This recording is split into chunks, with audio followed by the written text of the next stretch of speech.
తోటకూర తాలింపు అండి, చాలా సింపుల్.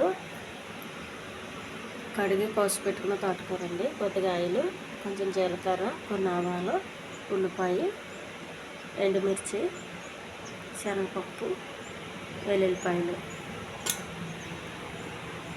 కొద్దిగా ఆయిల్ అండి, తోటకూర సరిపడగా.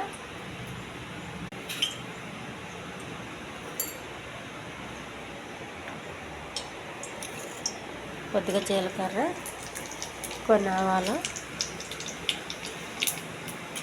కొంచెం ఎండుమిర్చి, శనగపప్పు, వెల్లుల్లిపాయ, కొన్ని ఉల్లిపాయలు, చిటికెడు ఉప్పు అండి, ఎక్కువ వద్దు.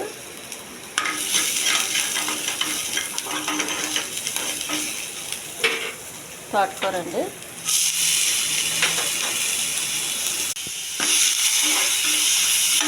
లేత తోటకూర అండి, ఎక్కువ వాటర్ వేసే అవసరం లేదు.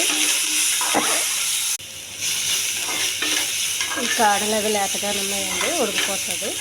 మనకు ఆకు ముదురుగా ఉన్నప్పుడు కొద్దిగా వాటర్ వేసుకోవాలి. దీనిలో నేనైతే కొద్దిగా వాటర్ చిలుపుతానండి.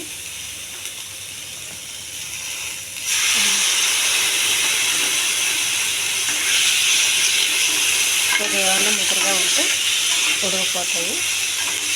ఎండి ఆకుకూర రెడీ అయిందండి. ఇందులో వెల్లుల్లిపాయలు వేసినాం చూడండి, ఆ వెల్లుల్లిపాయలు చాలా రుచిగా ఉంటాయి, బాగా ఎగితే. తోటకూర రెడీ అయిందండి.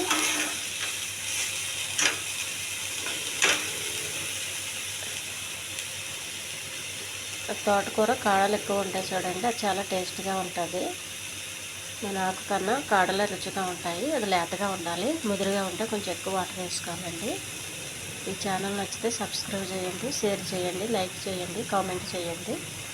చాలా హెల్దీ ఆకుకూర అండి. ఇది మన వారంలో 2-3 సార్లు తింటే చాలా మంచిదండి. ఆకుకూర రోజు వండుకోవాలంటే దానికి కూడా ఎక్కువ పని ఉంటుంది. కడగడం, కోయడం ఇవన్నీ ఉంటాయి కదండి, అందుకు కొంచెం ఇసుకొస్తుంది. రోజు చేయాలంటే వారంలో 2-3 సార్లు చేసుకోండి.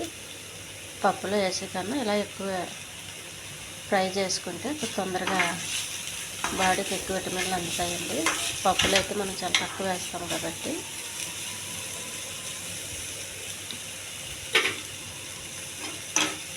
ఈ కాడలు ఉడకాలనుకుంటే మనకి ఇంకా కొంచెం వాటర్ వేసుకోవాలి. లేతది కాబట్టి అక్కర్లేదు, ముదురుగా అయితే వేసుకోవాలండి. స్టవ్ ఆఫ్ చేసేస్తున్నాను.